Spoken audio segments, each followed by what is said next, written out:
And now, ladies and gentlemen, Put your thumbs up and say it's Tickety Boo. Tickety Boo. Tickety Boo, Tickety Boo, everything's Tickety Boo. Tickety Boo, son. Tickety Boo. Tickety Boo! Welcome to Tickety Boo. Ah, Christmas. The most wonderful time of the year. Or is it? This week, we're diving into the festive chaos of managing family, expectations and staying on good terms with everyone. From figuring out who's in charge of hosting Christmas to handling Aunt Susan's unsolicited life advice. We're here to help you keep your cool and actually enjoy the season.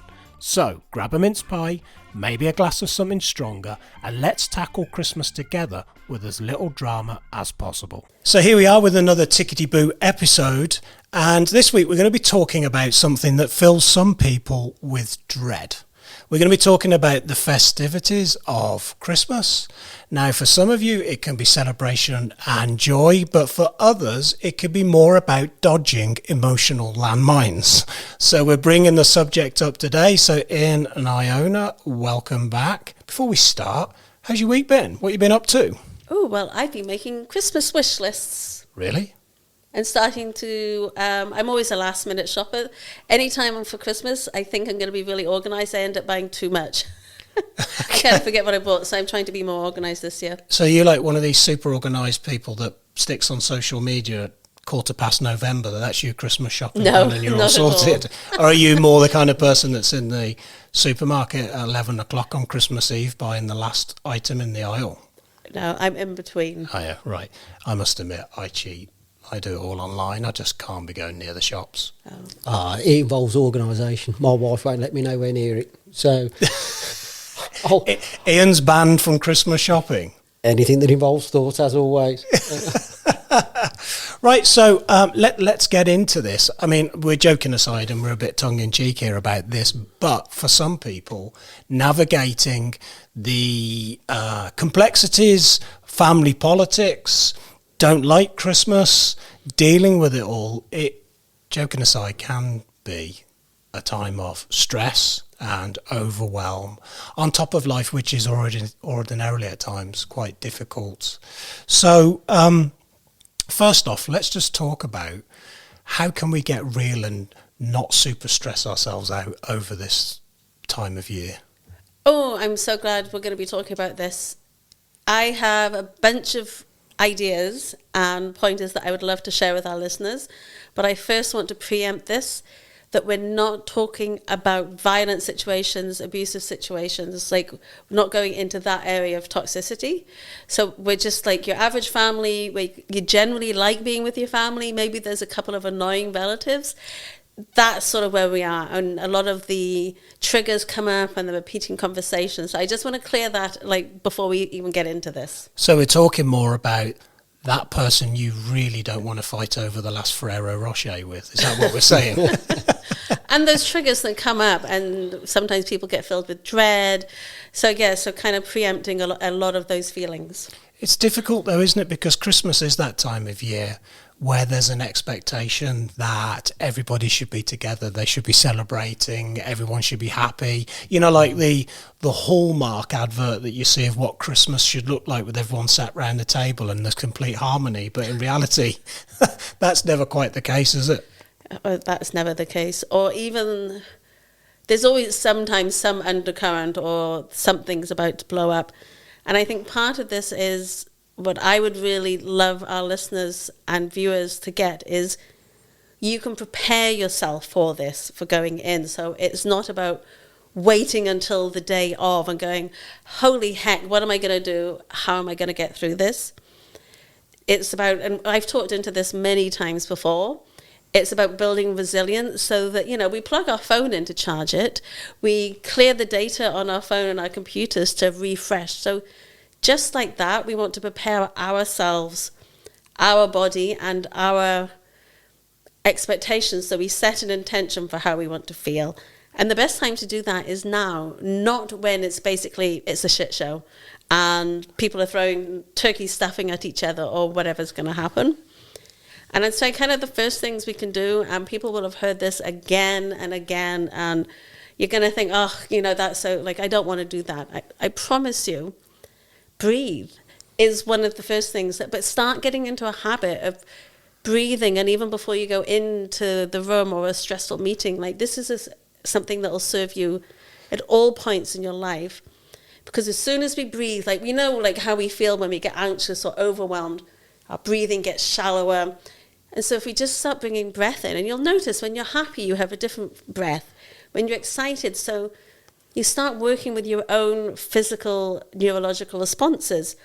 And so it can just be as simple as getting into the habit of, I like to imagine that the breath is coming from our heart, but sort of breathe in for the count of 4 and breathe out longer. That automatically will just start to calm you. And you can do that anytime. And the reason I love people to do this even before they go into that stressful situation or the family gathering is you get into the habit, and these are good habits to start developing. And it's like, everybody says, but I'm breathing. But when we become conscious of it, because when we're in the room and Aunt Susie starts triggering us, we can go back to that breath. And another thing is move. Like before you're going to go into that environment, have movement be part of your day. And we know the research is out there saying how important movement is.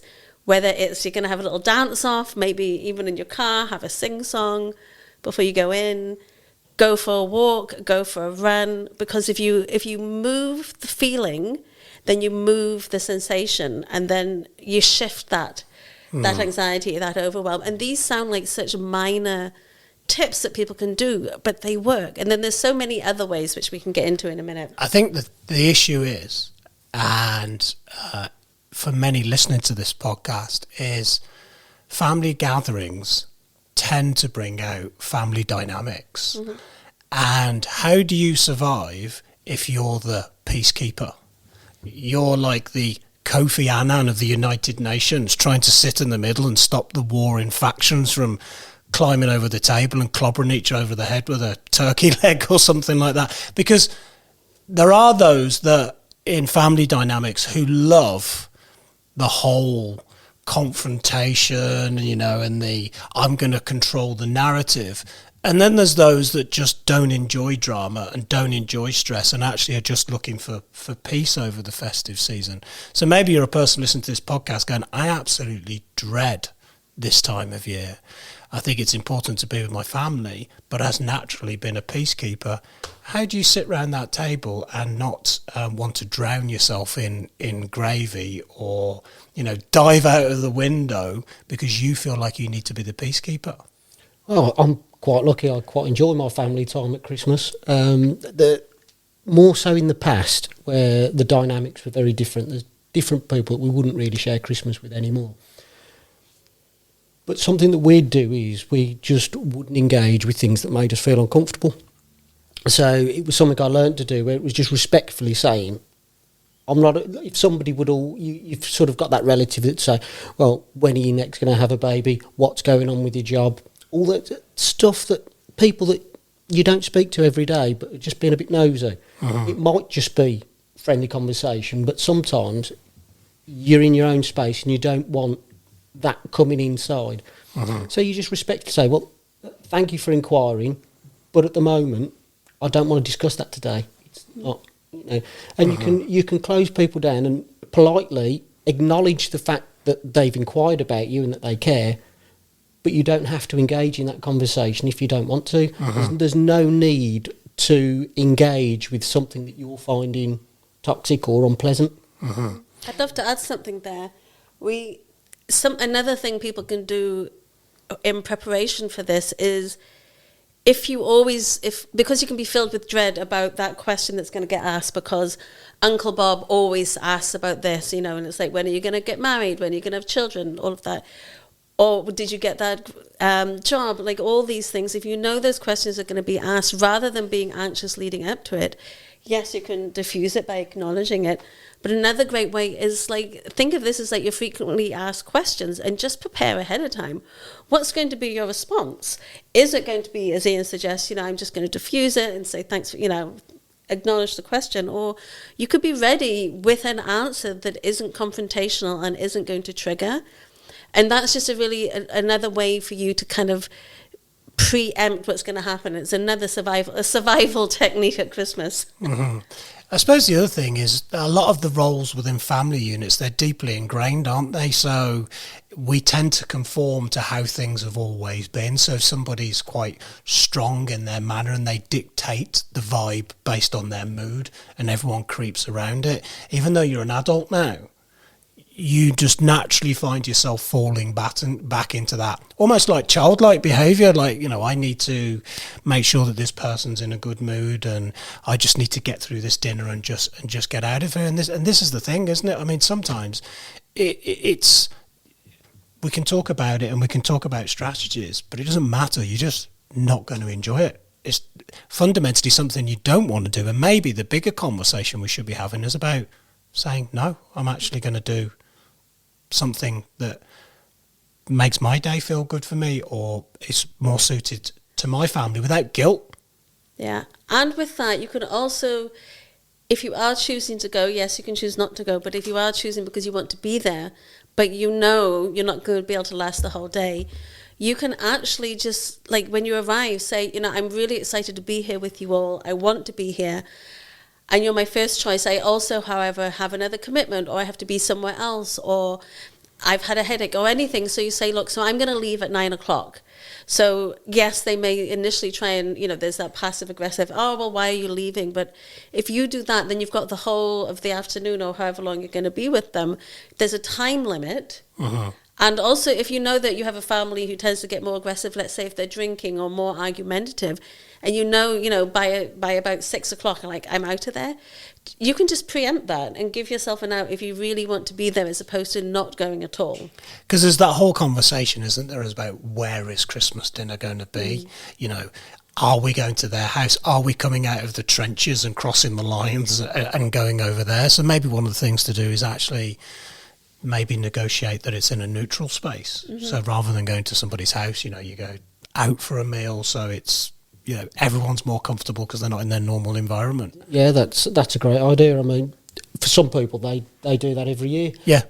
We had one relative, I won't say anything, but he used to like a drink, and he could be quite complex when he'd had a drink. So I'd always, my job would always be at the end of the table, making sure that he behaved. But the good thing about going to the pub was it didn't take him away from the drink, but it meant that we could detach and all go back to our own spaces afterwards. Yeah. So it wasn't this situation where it lingered out to 10, 11 o'clock at night, where you sort of you're starting to run the hoover around people. Hint, hint. Open all the windows, let the air blow through. Yeah. The dynamics are very similar to like being invited to a wedding, aren't they? Now, at weddings, you tend to have more space because it's in a bigger room and you're spread out and you're on separate tables. But those dynamics, who's going to be there? Who am I going to be sat next to? Oh, they're going. You know, it's that. I mean, not everybody's like that, but for some people, this, you know, where, you know, at the time of recording this, we're not that far away from the big day. This is very much going to be at the front of people's minds, isn't it? They're going to be thinking about it a lot. You know, some of them are like, wonder if I could fake my own death and reappear in January. Please don't do that. But I think, you know, being able to sit in and go, what do I want this Christmas? There's expectations of how I should be. And I'm not saying you just shut the door in, but that doesn't mean that you can't plan a Christmas that works for you. That's an absolutely perfect point there, Andy. Expectations. Everybody has the expectation of this perfect day. So not everybody, but normally the host. They have this expectation of an absolutely perfect day, and they expect everybody to conform. So when the dog starts running around and the kids start pulling things off the mantelpiece and pulling the tree over, this is actually the really fun stuff. It makes your memories, you know, something to laugh about. Yeah. If you're all sat at the table and it's absolutely perfect, well, what is there to remember? I know. But this is part of the problem. People just have this expectation of perfection because they put so much energy into one day or one meal. Watched too many Christmas movies where everyone sat round the table and it's snowing outside and everything's absolutely perfect. Yeah, it is this expectation, isn't it, of how it should be. And with the expectation, we as an individual can sometimes go, oh my gosh, it's going to be awful. This is going to be the worst day ever. And we've talked many times about mindset and setting the intention.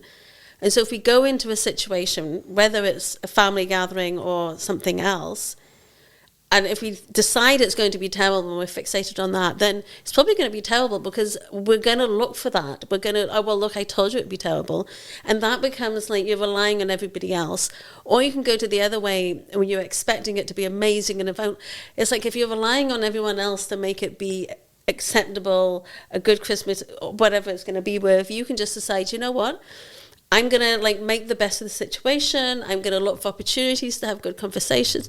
You can set the intention and then it becomes an inside job and you're just responsible for you. And then you just know you're going to breathe. You're going to go out for fresh air when you can. Maybe if you're going to be spending the whole day or maybe a few days, you just say, look, every day I'll help you prepare lunch, but every day at this time I go for a walk. So you can start to kind of set your own intentions of how you're going to be in that environment, so that you're working on yourself, so you're not dependent on everybody else's expectations and the whatever, everything flying off tables. And again, that's about you building your resilience, you charging up your own like battery pack, shall we say. But it's there's so much more than just what happens on the big day. Yeah. You know, a lot of this psychological loading that we put upon ourselves starts in October, November, doesn't it? In the run up to Christmas. 100%. But we were just talking about how you're sort of turning up expecting things to be terrible, just waiting for that confrontation or that awkward conversation. How about you just turn up with a great mindset, thinking, I'm really going to enjoy this, I'm going to make the most of this, it's going to be a great day, and just see if we can manifest something, go into it in a good place. I kind of get rather that. than just waiting and expecting it to happen. Well, I suppose that's hard if there's been, years of tradition of X amount of time, Auntie Vera gets the sherry out and gets absolutely bluted, and then she starts arguing with her husband, and then the turkey comes out burnt, and then somebody wants to play Trivial Pursuits, and everyone, it's almost like, this is like an eat, sleep, repeat. The family have done this for kind of years, and no one wants to break the tradition of how it's almost been.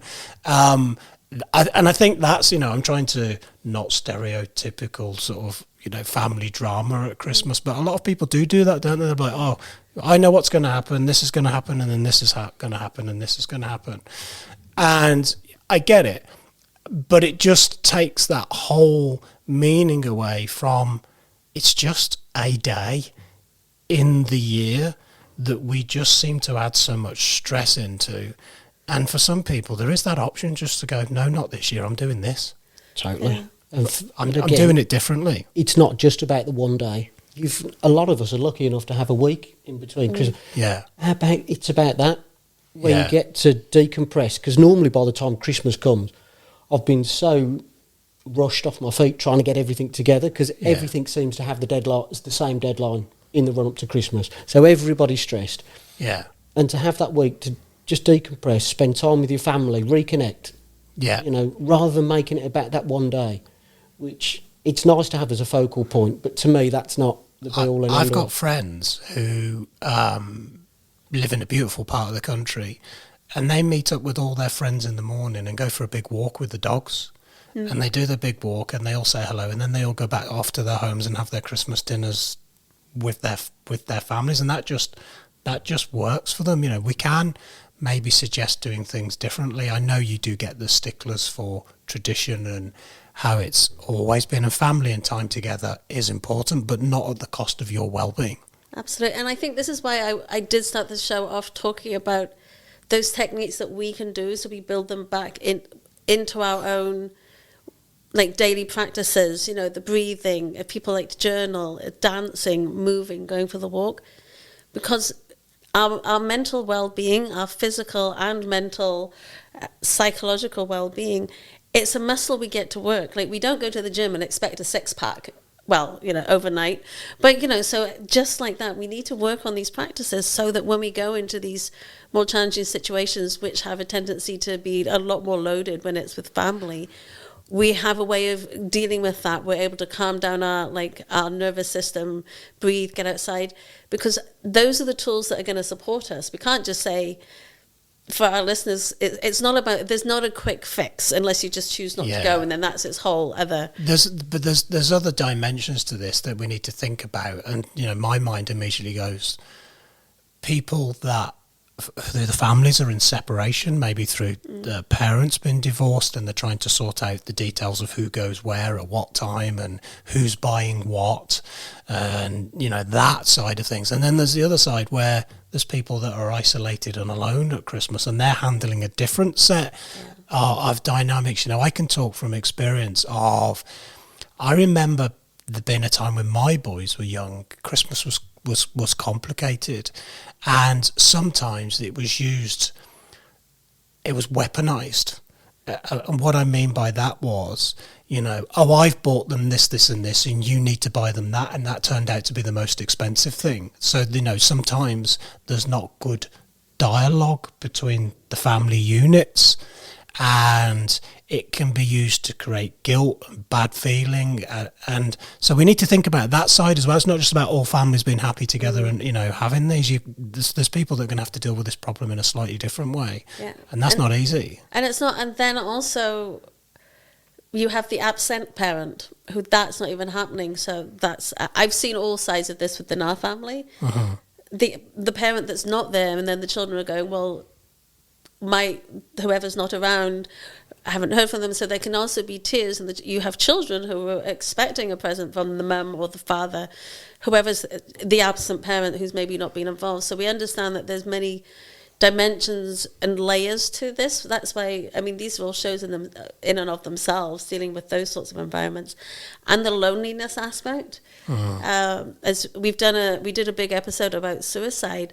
The suicide rates go up around Christmas and New Year because people are so lonely.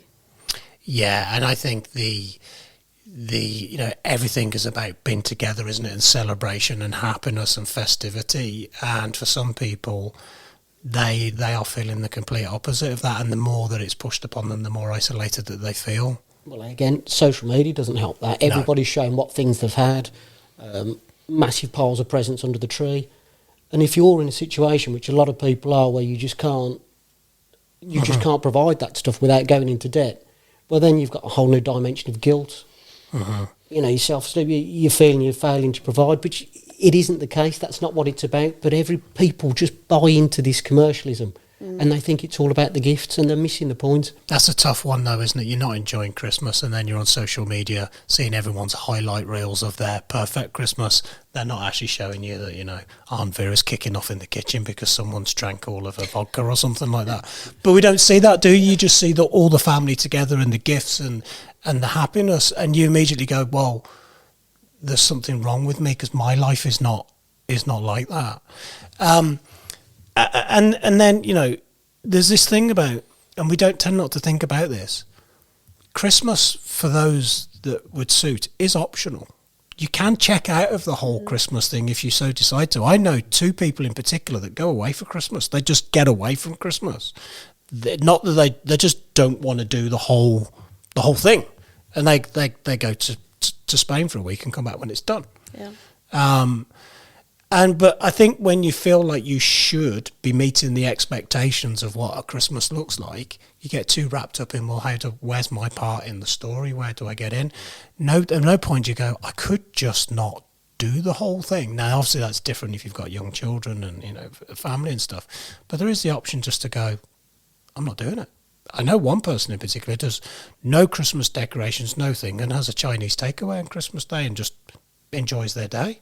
No stress, no long queues for the turkey in the supermarket, all of that stuff. No credit card bill. No credit card bill. Because the thing is, on Boxing Day, okay, you've got a load of leftovers to eat. But after, that's what I'm saying, this intensity of stress for this one day of complying, meeting expectations, doing things that you don't really want to do, feeling like you can't say, no, actually this year, I don't want to do this. And I think boundaries when they come to Christmas are really important. Yes. Boundaries are something that have got to be looked at, whether it's boundaries of, co-parenting, about making sure the children have the best Christmas possible and you put your differences aside, what's going to be the best experience for them, in boundaries and going, I don't want to do that, but I'm prepared to do this. what do you want your Christmas to be like? Because if you want a quiet Christmas with just your family and you want to pop in and say hello in the afternoon after you've had your dinner, or you catch up on Boxing Day, nobody should be making you feel guilty for doing that. Yeah, I agree. I mean, we always used to do our individual family days on Christmas Day and then have a big family get-together on Boxing Day. Yeah. But then there'd always be one member of the family that wanted to be at the Boxing Day sales but was guilt-tripped into coming there, so she'd absolutely ruin the day for everybody else. Not really wanting to be there. Yeah, because she didn't want to be there. Mm-hmm. And if you don't want to be there, well, you've got every right to do that, just don't be there. Mm-hmm. You know, I'd rather that than you ruining my day, and you know, the day that everybody else sat at the table, somebody's put a lot of time and effort into it, and the last thing that they want is somebody that's not contributed to that sort of just coming in with a face on and sucking up the atmosphere. Yeah. So I'm kind of eager that people, you know, we've given them some practical tips on how they can regulate their nervous system and keep themselves calm. But in an ideal world, we do the work before, so we're not having to regulate. Yeah. We make choices that don't put us in a position where we feel like my nervous system's getting absolutely wrecked.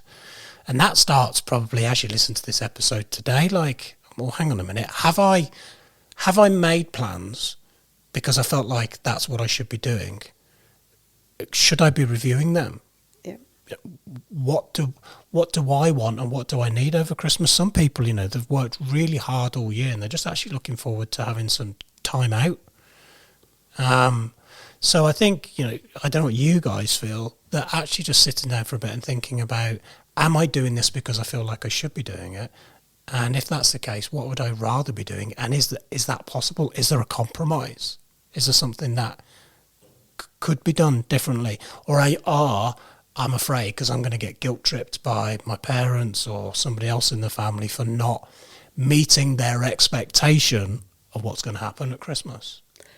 Well, I think, yeah, evaluate what you would like. And then I think in these situations, like I shared earlier in the show, if it's an environment where you don't really want to go to, but you actually want to be part of it, or you don't want to be guilt-tripped, then have a boundary of how long you're going to be there. So make plans so that it's going to be manageable for you, so that you have an out, or do something completely different, or just like go on holiday, I guess is another option. I know that's not an option for everybody, and I've had every Christmas imaginable. When I was younger, my parents were divorced, and it was toxic. So it was not happy families, so we had that. And then I've lived in different countries. I've been, you know, a single mom, married, divorced, big family gatherings. And then I've had gatherings where it's literally just been me and my son because everybody else is away. And I think finding a way that you can enjoy it, that you'll enjoy, and about the people you want to be with. And if it's going to be people you don't really want to be with, then set in boundaries or do something alternative. I also think that there's probably there's other people in your family circle that are probably feeling some of the stuff that you're feeling. Yes. You're not alone in this. And it's almost like someone's going, oh God, I wish somebody would speak up. And then everyone else kind of speaks up.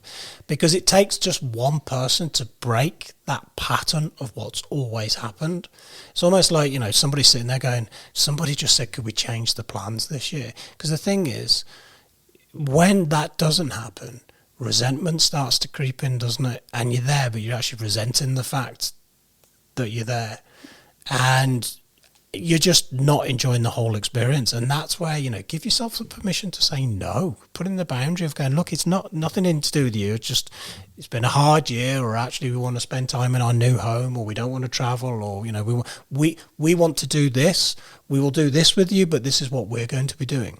Maybe the preparation should go as far as starting the year before. You say, right, next year you come to me, or I think you've done it the last 4 years, it's somebody else's turn, because it's expensive, it's hard work. And you're talking about people being resentful for being there. Well, sometimes people might be resentful because they've done it every year and they feel nobody else is offering an option. And it's difficult because you do get those people in the family that really take a lot of joy in, you know, putting all the meal together and setting the space up and getting it all absolutely perfect. They take a lot of joy from that and they do a very good job of it. But also when somebody doesn't want to come, they take it as as not an insult, but they're hurt because that person doesn't want to go, and they need to look at it from a different standpoint. It's got nothing to do with them, and not that the people don't enjoy it. They just want to do something different. So we've talked about, earlier we've got the peacekeeper. You're the Kofi Annan of the Christmas family, but you've got the person who is I want to make everything perfect for everybody. Well, maybe the way that you let them have their perfect Christmas is let them do their version of Christmas. Mm-hmm. And it's a difficult one, isn't it? But I think it's important that we did do this episode. And I think right now, if you're sitting there and you are worried about Christmas and you're like, I don't know if we're going to enjoy this, sit down and be brutally honest with you. What would your perfect Christmas look like? And is there a compromise that you could do with family? Or is there just a boundary that you just put up and go, I'm not doing that? And, don't feel guilty for deciding to do what's right for you. Yeah, and can we just, in case anyone's listening to this and they are feeling lonely and are possibly on an emotional downward spiral, reach out to somebody, and there's the Samaritans, there's phone lines. So please don't feel that listening to the show we haven't talked into your experience. Yeah. There is support. Please, we've talked about this before. Seek support and reach out. Yeah, absolutely. It's the isolation at Christmas. It's a really key thing, and you're probably listening to this going, I wish I had some of those problems that you were talking about, like places to go and invitations to knock back. Ironically, there's those wishing we had no invitations and wish we had nowhere to go. So it's this catch-22. But yeah, boundaries, thinking about what you want, compromise. And, don't feel you have to control the family dynamics all of the time. Sometimes you just got to do what's right for you. So I hope you've enjoyed this episode of Tickety Boo. We get to take the Christmas jumpers off now, and we'll catch you very soon. Thanks for watching. Merry Christmas.